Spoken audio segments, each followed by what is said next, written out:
Constable पदवी पूरण पर शारीरिक दक्षता परीक्षा बा पीटी फुल जोश रे उभय पुरुष और महिला आशायी तदारक कर खोद एसपी 1600 मीटर दौड़ा पुरुष को मिलूँ 6.5 मिनिट और महिला 8.5 मिनिट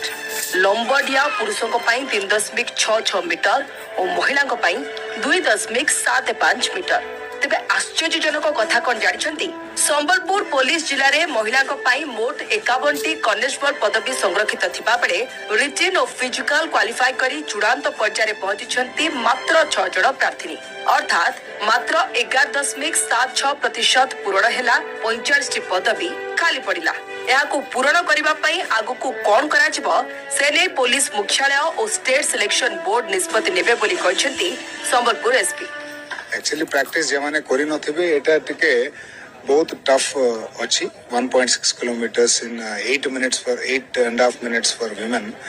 तो सेथरे बहुत लोग मेजॉरिटी माने 90% क्वालिफाइड जियो माने सेथरे कटि जाय छै कोन कोरा जीवो कोन करिवे सेटा पुलिस हेडक्वार्टर्स डिसाइड करिवे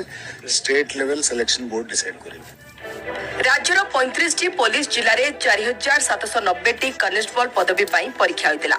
महिला संरक्षित थिला 33% अर्थात 1595 पदवी हेले चिंताजनक कथा केवल जे संबलपुर 51टी पोस्ट रु 6टी फिलअप होती ता नुहे अनेक जिले में एभली ट्रेंड देखा मिली। नवरंगपुर 31 रु मात्र 9टी मालकानगिरी 16 रु 10टी और रायगड़ा 50 रु 37 पदवी पूरण होती। कुरकोंडारू एमएलगड़ा पर्यंत से रोड रे 1600 मीटर हमको दौड़ेले आम मान को लॉन्ग जंप करेले से मो सिलेक्शन हेली भल ही जंप करली। शारीरिक दक्षता परीक्षा बेले पछरे पड़ जाउछंती कि ओडिया झियो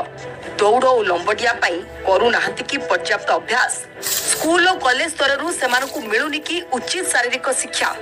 स्कूल स्तर फिजिकल एलिजिबिलिटी टेस्ट पिला प्रस्तुत करा उचित बोली अवसर प्राप्त पुलिस अधिकारी कहथिबा बेले